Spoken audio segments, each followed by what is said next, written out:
వాస్తవానికి ట్రంపు టారిఫ్‌లేసాడు. ఆ టారిఫ్‌లేంటి? యుద్ధాల సమయంలో అవసరమయ్యేటటువంటి ప్రత్యేక విశేషాధికారాలు. అంతే తప్పించి వ్యాపార టారిఫ్‌లు ఇష్టం వచ్చినట్టు వేయడానికి వీల్లేదు. అది అమెరికా చట్టం. ఆ చట్టం ఏదైతే ట్రంప్‌కున్నటువంటి విశేష అధికారాల్ని, యుద్ధ సమయంలో వాడాల్సిన అధికారాల్ని ఇప్పుడు వాడేశారు అంటూ టారిఫ్‌లు తగ్గించాలంటూ వేసిన పిటిషన్ల మీదన కింద కోర్టులు మాత్రం ట్రంప్‌కి వెసులుబాటు కల్పించినాయి. కాబట్టి ఇప్పటికే $650 బిలియన్ పన్నులు అమెరికన్ ప్రజలు కట్టారు. ఎందుకంటే భారతదేశం దగ్గర నుంచి వెళ్ళిన సరుకుల మీద టారిఫ్ వేసినా, చైనా వాడి దాని మీద టారిఫ్లు వేసినా, రష్యా వాడి మీద టారిఫ్లు వేసినా ఆ టారిఫ్ల డబ్బులు కట్టేది అమెరికా వాడు తప్పించి మనం కాదు కదా.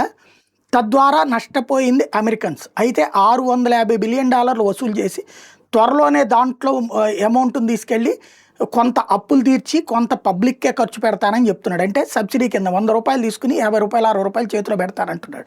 అయితే దీని మీదన సుప్రీంకోర్టుకు వెళ్ళినటువంటి సందర్భంలో సుప్రీంకోర్టు ఇప్పుడు తాజాగా ఇవాళే తీర్పు ఇవ్వబోతోంది. $133 బిలియన్ సంబంధించినటువంటి టారిఫ్ రెవెన్యూకి సంబంధించింది తిరిగి ఇవ్వమని చెప్పి ఆదేశించవచ్చు అన్నటువంటి మాట వినబడుతోంది.